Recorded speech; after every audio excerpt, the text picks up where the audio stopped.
கனி அதில் முக்கியம் கொண்ட முதல் கனி பார்த்து விட்டேன். பத்தினி பெண்ணின் பத்தியம் தேட ஓரிடம் வேர்த்து விட்டேன்.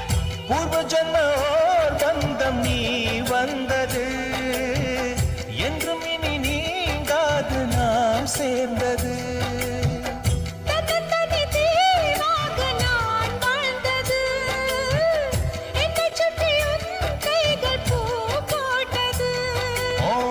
மனசிலும் வெட்டச் சிரிப்பிலும் வாழ்ந்திருப்பேன். என் ஜன்னல் நிலவுக்கு என்னாச்சு? என் கண்ணில் பட்டு ரொம்ப நாளாச்சு.